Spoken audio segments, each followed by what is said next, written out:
এই জাতীয় 42টা এখন মুসলমানদের দল হতে পারে। ও মুসলমান, আমি বলছি বিশ্বনবী সাল্লাল্লাহু আলাইহি ওয়াসাল্লাম 5 ওয়াক্ত ফরজ নামাজের পরে তিনি বসে যেতেন। এমনকি বর্তমান কাবার ভিতরে ইমাম সাহেব ইমামতা করার চেষ্টা করে। আমি নিজে কিছু দেখেছি, মদিনার মসজিদের মধ্যে ইমাম সাহেবের পিছনে দেখেছি। পাশাপাশি মদিনার মসজিদ মক্কার মসজিদ থেকে আমি দূরে যখন নামাজ পড়েছি দেখছি ইমাম সাহেবরা 5 ওয়াক্ত নামাজ পড়ে। এবার তিনারা বসে আমল করে মাসনুন দোয়াগুলি করে। আর আমার দেশের ইমামরা 2 ওয়াক্ত নামাজ পড়ার পরে ফিরে বসে আর 3 ওয়াক্তের মধ্যে সুন্নতের খেলাফা। আস্তে করে বলেন, একজন মনে বুঝছিলেন কখন যাচ্ছি, আর বাকি তারা এখনো বলেন সুন্নতের খেলাফ মানে আমার নবী যেটা করেছে আমরা সেটা করতে পারি না, এটা হচ্ছে সুন্নতের খেলাফ। মুসলমান, আল্লাহর হাবিব সাল্লাল্লাহু আলাইহি ওয়াসাল্লাম ফরজ নামাজ সালাম ফেরার পরে তিনি বসেছিলেন 5 ওয়াক্ত নামাজের মধ্যে। 15 দিনের মতো আজকেও তিনি 5 ওয়াক্ত ফরজ নামাজ পড়ার পরে ফিরে বসলেন, মাসনুন দোয়াগুলি পড়লেন। এর ভিতরে বললেন, কে সেই আল্লাহর বান্দা এই নামাজের মধ্যে বিট করে ফিসফিস করে এই শব্দগুলি বলছি না, রব্বানা লাকাল হামদু হামদান কাসীরান তাইয়্যিবান মুবারাকান ফীহি। কথা মনে আছে? ওই ব্যক্তির একটু ভয় পাইলেন, একটু বিকু হলেন, ধরাইলেন, নিজেকে নিজে একটু সংকোচ মনে করলেন। আল্লাহর হাবিব সাল্লাল্লাহু আলাইহি ওয়াসাল্লাম বলেন, নির্ভয়ে বলো, ভয় ছাড়া বলো, কে কথাগুলি বলেছো? ওই ব্যক্তি বলে, ইয়া রাসূলুল্লাহ, ইয়া হাবিবাল্লাহ, আপনার উম্মত আল্লাহর বান্দা আমি সেই কথাগুলি বলেছি। আপনার আমার নবী এবার চমৎকার ভাবে বলে দিয়েছেন, ও আল্লাহর বান্দা, তোমার আমলনামার মধ্যে একজন নয়, দুইজন নয়, রহমতের ফেরেশতা 30 জন প্রতিযোগিতা করতেছে কার আগে কে সওয়াব লিখবে। কারণটা কি? রুকু থেকে সোজা হয়ে দাঁড়ানো ফরজ, সোজা হয়ে দাঁড়ানো ফরজ, আবার দেরি করা ওয়াজিব, দেরি করা ওয়াজিব। ওয়াজিবের মধ্যে আবার দেরি করার পরে যখন নাকি কোন মুসলমান দোয়া করে পড়ে, এটা সুন্নাত। এটা কি? আমরা দেখে গেছি নামাজটা বন্ধ শুরু করে নামাজটা পড়তে পারি না, অনেকে আছে নাই? আস্তে বলুন, তুমি দেখো বলছি বলেন, নামাজের মধ্যে খুশু খুশু নাই, নামাজের মধ্যে সেই রকম নবীজির মতো সেই নামাজ নাই।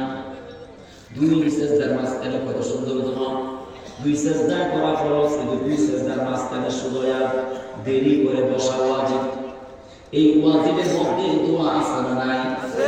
না পড়লে নামাজ হবে, কিন্তু পড়লে আরো ভালো হবে।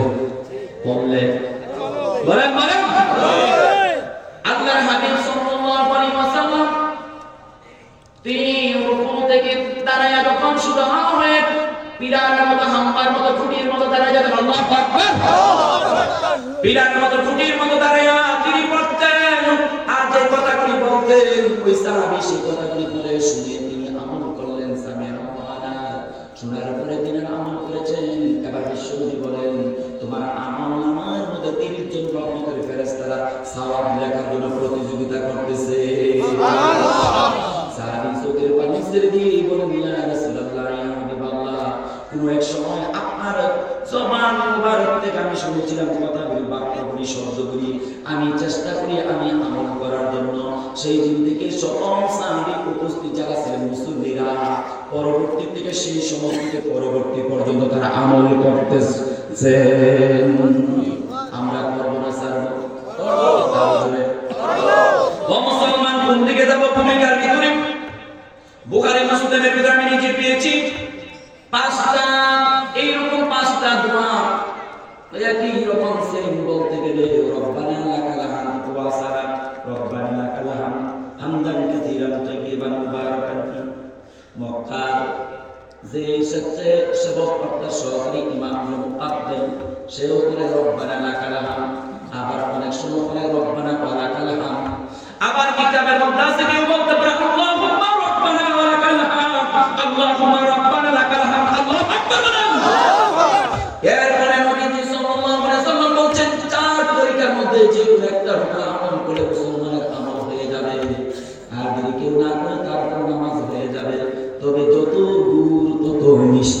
কিনা?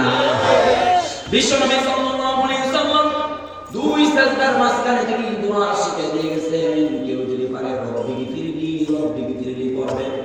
আসাম কিতাবের মধ্যে কথাগুলি আছে সুন্দর করে, অন্যান্য কিতাবের মধ্যে পেয়ে যাবেন রব্বি গফিরলি, ইয়া আল্লাহ আমাকে আপনি ক্ষমা করে দেন, আমাকে ক্ষমা করে দেন। সুবহানাল্লাহ বলেন। নামাজে দুই সাজদার মাঝখানে বান্দা মাফ চায় কার কাছে? সবাই বলেন কার কাছে? আল্লাহ সুবহানাহু ওয়া তাআলার কাছে। আল্লাহ বলেন সবচেয়ে প্রিয় আমার কাছে সেই বান্দা যে নাকি সাজদার অবস্থায় মাথাটা টেকায়া আমি আল্লাহর কুদরতি পেয়ে পড়ে মাথাটা অবনত করে সাজদার থেকে যখন নাকি বলে সুবহান রাব্বিয়াল আলা। হাবিব আপনি বলেন সবচেয়ে প্রিয় ব্যক্তি, প্রিয় বান্দা, প্রিয় মানুষ সেই ব্যক্তি যে নাকি মাথা ঠেকাইয়া কপালটা মাটির মধ্যে লাগাইয়া আমি আল্লাহর প্রশংসা করে। ও মুসলমান, ফরিদপুর এলাকাবাসী, বোয়ালমারী এলাকাবাসী, আমি সরকারকে সম্বোধন করে বলছি ভূমিকার ভিতরে চারটা ভাবে বলা যায় রব্বানা লাকাল হামদান কাসীরান তাইয়্যিবান মুবারাকান ফি, আবার বলা যায় রব্বানা লাকাল হামদান তাইয়্যিবান মুবারাকান ফি, আবার আল্লাহুম্মা রব্বানা লাকাল হামদান কাসীরান তাইয়্যিবান মুবারাকান ফি, আবার বলা যায় আল্লাহুম্মা রব্বানা লাকাল হামদান কাসীরান তাইয়্যিবান মুবারাকান ফি। যদি পারেন করবেন, না পারলেও নামাজ ছাড়বেন। বলেন না পারলেও নামাজ ছাড়বেন। দুই সাজদার মধ্যখানে যে বলছিলাম রব্বিক ফিরলি দুইবার, এরপর আমার বিশ্বনবী সাল্লাল্লাহু আলাইহি ওয়াসাল্লাম বলছেন আল্লাহুম্মা ফিরলি, হে আল্লাহ আমাকে ক্ষমা করে দেন। চমৎকার কত সুন্দর কথা, সুবহানাল্লাহ বলেন। আল্লাহুম্মা ফিরলি ওয়ারহামনি, হে আল্লাহ আমার উপরে আপনি রহম করেন। ভুলে গেছেন সুবহানাল্লাহ বলতে? বিশ্বনবী আমাদের মধ্যে শিখাই দিচ্ছে আল্লাহর কাছে আপনি বলতেন আল্লাহুম্মা হামনি ওয়ারহামনি, আমার উপরে আপনি রহমত দান করেন, শান্তি বর্ষিত করেন। কি চমৎকার নামাজ, কি সুন্দর সালাত নবী আদায় করতেন। আর আমরা সালাত আদায় করতে যে আমরা মহাবিপদে পড়ে যাই, মহাশাস্তির মধ্যে পড়ে যাই। ফাওয়াইলুল লিল মুসাল্লিন আল্লাযীনা হুম আন সালাতিহিম সাহুন। আছে কি নাই? কোন পারা? 30 পারা সূরাতুল মাউনের মধ্যে আছে কি নাই? মহাশাস্তি ওইসব নামাজের জন্য, যে নাকি নামাজের মধ্যে চুরি করে, নামাজের মধ্যে গাফিলতি করে, নামাজটা পরিপূর্ণভাবে আদায় করে না। নাউযুবিল্লাহ বলেন। ওয়াইল নামক দুজকের মধ্যে আল্লাহ নিক্ষেপ করবেন। আল্লাহ আমাদের এই জাতিকে আল্লাহ হেফাজত করুক, সবাই বলি আমিন।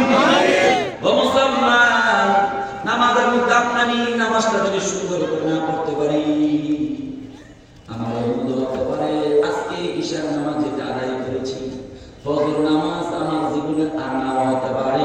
এই জন্য এই নামাজটি হতে পারে আমার জন্য জীবনের শেষ নামাজ। ওইটা মনে করে আপনি বলেন আল্লাহ তাআবুদুল্লাহ, একমাত্র আল্লাহকে দেখছেন। এই কথা যদি আপনি না বুঝতে পারেন, আপনি মনে করেন আল্লাহ তাআলা আপনাকে দেখছেন। আপনি বুঝতেছেন আপনি আল্লাহকে দেখছেন না, কিন্তু না দেখলে না বুঝতে পারলো, আপনার জ্ঞানের মধ্যে না আসতে পারলো, আপনি নিজে মনে করেন আল্লাহ আপনাকে দেখছেন। চিৎকারটা সুবহানাল্লাহ, প্রশংসা করলাম আল্লাহ। দুই সাজদার মাঝখানে দোয়াটা বলে আমি চলে যাচ্ছি ভূমিকার থেকে। আল্লাহুম্মা ফিরনি ওয়ারহামনি ওয়াহদিনি ওয়াআফিনি ওয়ারযুকনি ওয়ারযুকনি ওয়ারফানি। আল্লাহু আকবার বলেন। এর দিকে কোন শব্দ বলেছেন? ওয়ারযুকনি ওয়া রাব্বুল আলামিন, আমার রিজিকের ফয়সালা করে দেন। সুবহানাল্লাহ। নামাজের মধ্যে রিজিক চেয়েছেন, নামাজের মধ্যে খাদ্য চেয়েছেন, রিজিকের মালিক কে? আল্লাহ। আরো জোরে আল্লাহ। এই কথাটা মধ্যে আমি বলতে হয়, এই কথাটা বাধ্য হয়ে আমার এই যে মোল্লা ভাই আছেন 2023 বিমানের মধ্যে আমার পরিচয় হজের ফ্লাইট, উনি যাবেন কুয়েতে, আমি যাব সৌদি আরবে, আমার ট্রানজিট বিমান। তাহলে ফরিদপুর নতুন মোল্লা ভাইয়ের সাথে পরিচয় হওয়ার কথাই না। হজের ফ্লাইটের বিমান ট্রানজিট ট্রানজিট করার জন্য ওনার সাথে আমার সিট করেছে, পরিচয় হয়ে গেল। ওই সময় বিমানের ভিতরে শুধুমাত্র হোয়াটসঅ্যাপ নাম্বার, শুধুমাত্র আমরা নাম্বারটা নিয়ে নিলাম। উনি কুয়েত ল্যান্ড করলেন, আমি কুয়েত থেকে ল্যান্ড করার পর আবার চলে গেলাম সৌদি আরবে। পরবর্তীতে কথাবার্তা হয় 2023 সাল থেকে আজকে 2025 সালে। আপনাদের এখানে রিজিক আমি কি জানতাম? বলেন সবাই, আমি কি জানতাম? গত মাস ওনার বাসায় আমি এসেছিলাম, মসজিদে প্রোগ্রাম করেছিলাম, কিন্তু দেখা গিয়েছে রিজিক আমার কাছে আমি জানি না। কত সুন্দর চমৎকার ব্যবস্থাপনা আপনারা করেছেন। আল্লাহ তাআলা আপনার এই ব্যবস্থাপনাকে কবুল করুক, যাতে খায়ের দান করুক সকলে বলে আমিন। শর্ট করে সংক্ষিপ্ত করে ছোট্ট করে বলে দিলাম, ওয়ারযুকনি, আপনি রিজিক চান কার কাছে চাইবেন? আল্লাহ তাআলা এমন রিজিক ব্যবস্থা করবে আপনি নিজেও চিন্তা করতে পারবেন না, কল্পনা করতে পারবেন না, ভাবতে পারবেন না। মালিক কি আপনাকে দান করেন। ও মুসলমান, বর্তমান পরিস্থিতির কারণে আমার ভারতের ভিসা ক্যান্সেল হয়েছে। ভারত যাওয়ার জন্য এখন কষ্ট। আজকে আমার কাছে আসছে, আমার আপনার নামে পোস্টার থাকবে, এই যে 15 তারিখে আপনার নামে পোস্টার হবে। জিজ্ঞাসা করে আজকে আমার খুব ভয় আছে, আমার মোবাইলে আপনার চেক করে দেখতে পারেন, আপনার নামে পোস্টার হয়ে যাবে। ভিসা পান আর আপনার নাম থাকবে, যদি ভিসা পান চলে আসবে, ভিসা না পেলে আপনার এটার ব্যাপারে আমরা প্রস্তুত না আছে। আলহামদুলিল্লাহ বলেন। ভারতে যে যাই রিজিক দিয়েছেন কে? দেশে যে চলাফেরা করে রিজিক দিয়েছেন কে? আপনাদের রিজিকের মালিক যিনি, আমার রিজিকের মালিক তিনি। তিনাকে যদি কোনো মাত্রার নামাজের মধ্যে থেকে একনিষ্ঠভাবে বলতে পারেন আল্লাহ আমাকে রিজিকের ফয়সালা করে দেন, আল্লাহর কসম করে বলি যে রিজিক আপনার মধ্যে জানা ছিল না, আল্লাহ তাআলা সেই রিজিকের ব্যবস্থা করবেন। রহমতের খাজানা থেকে গায়বী সাকিনা দিয়ে আল্লাহ তাআলা ব্যবস্থা করে দিবেন। এই জন্য আপনার ঈমানকে পুক্ত করেন, আপনার ঈমানকে সবল করেন, পরিপূর্ণ করেন। আসুন প্রশংসা করলাম আল্লাহ। এই জন্য আরেকটু প্রশংসা করি আল্লাহ তাআলা। লাকাল হামদু বিল কোরআন, বলেন লাকাল হামদু, বলেন আমরা বলতেছি শব্দটা লাকাল হামদু বিল কোরআন। প্রশংসা করেছি কোরআন পাওয়ার কারণে। বলেন আমার হাতে কি এমন একটা কোরআন, আজকে কোরআনের বাগান সাজাইছেন, কোরআনের তাফসীর দিয়েছেন, কোরআনের কথা শোনার জন্য আপনারা ব্যবস্থাপনা করেছেন। আর একটা বুখারী মুসলিমের হাদিস, এটা আপনারা পেয়ে যাবেন। ছোট্ট করে বলি, ফয়জুল কালাম হাফাজালির লেখক আল্লামা ফয়জুল্লাহ রাহমাতুল্লাহ আলাইহির গ্রন্থের মাধ্যমে ফয়জুল কালাম কিতাবের মধ্যে পেয়ে যাবেন। কওমি মাদ্রাসা যারা লেখাপড়া করেন, আলেমরা রাসূল, এটা পেয়ে যাবেন ওই জায়গার মধ্যে। এবার আসেন আরেকটা সহজ বলে দিই। কুষ্টিয়ার অধ্যাপক, সহকারী অধ্যাপক ছিলেন ইসলামী ইউনিভার্সিটির মরহুম শহীদ খন্দকার আব্দুল্লাহ জাহাঙ্গীর সাহেবের খুতবাতুল ইসলাম, সেটা মনে পেয়ে যাবেন। যারা কোরআনের পিছনে থাকেন, কোরআনের পিছনে শ্রম দেন, একদিন দেখা যাবে জাহান্নামে আল্লাহ তাআলা না করুক আপনাকে আমাকে। সবাই বলেন আমিন। কোনদিন যদি কোনো কুকর্মের কারণে, কাম অন্যায় অপরাধের কারণে, জুলুম করার কারণে জাহান্নামের মধ্যে চলে যেতে হবে, ফুলচেরাতের যে রাস্তাটা 30,000 বছর রাস্তার আগে, সেখানে আপনাকে আটকাইয়া দেবে জাহান্নামের ফেরেশতারা প্রহরীরা। সেই দিন আপনাকে বিশাল বড় করে 144 ধারা জারি করে আপনাকে সেখানে আটকায় রাখবে, বন্দী করে নিবে ফেরেশতারা। আপনাকে যেতে দিবে না জান্নাতে, জাহান্নামে নিয়ে যাওয়ার সিদ্ধান্ত হলো। ফুলচেরাতের রাস্তাটা 30,000 বছর রাস্তাটা আপনি শাস্তি পেতে পেতে যেতে হবে। ওই মুহূর্তে একটা আওয়াজ হয়ে গেল, এই যে আসামি, এই যে শাস্তি প্রাপ্ত আসামিটা, তাকে কে পারাকান থেকে উদ্ধার করতে অসংখ্য ফেরেশতা থাকবে, সেখানে কেউ রাজি হবে না। জাহান্নামের